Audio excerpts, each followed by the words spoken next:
Hello. This one's going to be slightly preachy, so bear with me.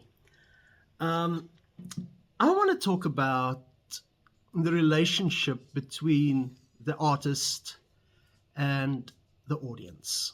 I made a short video about this just to illustrate. So you always see some idiot on TikTok or Instagram making a video from their car and saying some profound things while they're driving. And it was meant to illustrate that when you are doing something while doing something else, you are not respecting the thing that you should be doing. The relationship between the artist and the audience is a sacred one. And I don't use that term lightly. In 1995, I think it was, I went to one of my first ever concerts. I went to see Simple Minds. And Jim Kerr on stage said that he thanks the audience, not out of good manners, but because he knows that if it wasn't for the audience, they wouldn't be there. They wouldn't exist. The audience is integral to the creator's experience. And you as an artist slash writer, photographer, illustrator, call it what you will, you need to respect your audience. If you do not respect your audience, then why are you doing this? And if you're going to tell me I'm doing it for myself, then I'm going to say, brilliant, then do it for yourself. But then keep your story on your hard drive. Keep your drawings in a drawer. Don't show the world, because the moment you show the world, you enter into a contract with your audience that you will show them the best that you can do. And this is why I need to talk to you about AI. I'm on several writers groups and a few photography groups on Facebook, and the AI question pops up literally daily. Every day somebody asks, can I use AI? Should I use AI? Hey, I've used AI. What do you think? And the world seems to fall into two camps. The one camp is, yeah, that's fine. The other camp is, holy crap, you can't do that. It's blasphemy. And as with most things in life, the answer is rather nuanced. It is not a black and white issue. And here I'm going to say that I use GPT every day of my life. I've got a paid subscription, and I cannot imagine not using GPT in my work. Now, if I say I can't imagine not using it, what did I use before GPT?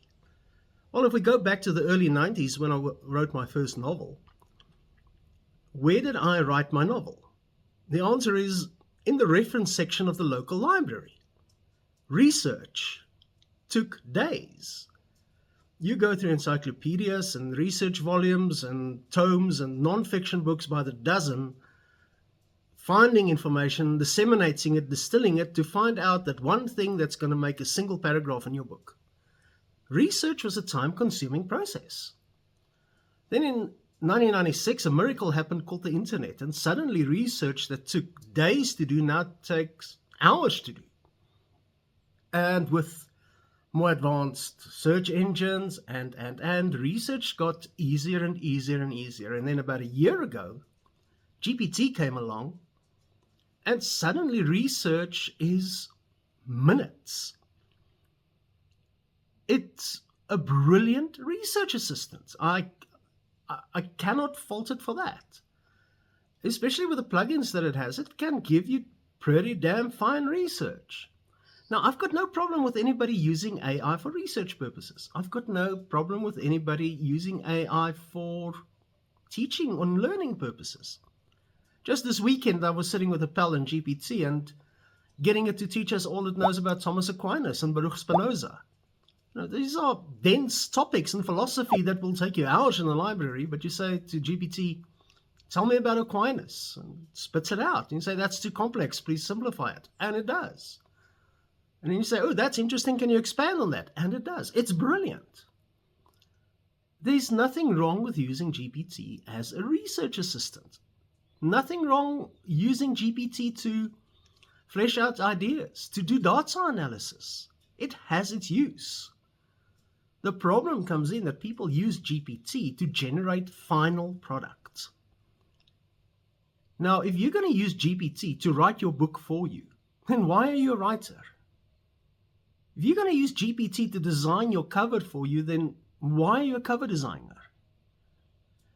And NaNoWriMo got into a bit of trouble when they said that they will allow generative AI in this year's competition. And people are like, what the actual? And I agree. How can you allow generative AI in a creative environment? And the excuse they used is that it's ableist. And considering I had a mother who was in a wheelchair, I understand the ableist argument. But this is not about being ableist. This is making novel writing accessible to literally everyone. Now, should it be accessible to everyone? Well, it is. You want to know how to write a novel? There we go. Lamy fountain pen. I showed this before. That's how you write a book. You don't need a fancy typewriter. You don't need Scrivener. You don't need Word. You do not need GPT. What you need is a pen, and I want to say a sheet of paper, but several hundred sheets of paper, if not several thousand sheets of paper. Some things should be exclusive. We're living in a world where inclusivity is the watchword. Everything needs to be inclusive. Is this inclusive enough? Well, yeah, I can see the argument. But some things should be exclusive.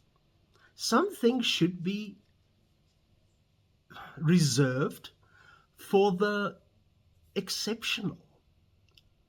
Writing a novel it's effort. Painting a painting is effort. Writing a song is effort. And it's that effort that makes it special. Say, well, I've got this great idea for a book, but I can't really write, and I, don't really have the time, so I'm just going to get AI to do it. It just cheapens the process. And here's the joke. Nobody's going to read that shit anyway. It's not going to be good. You're not going to impress everyone. And you are not just cheapening the art itself. You're disrespecting your audience. If you want to write a novel, then write a novel. If you want to use GPT to do the research for you, to figure things out, great, go for it.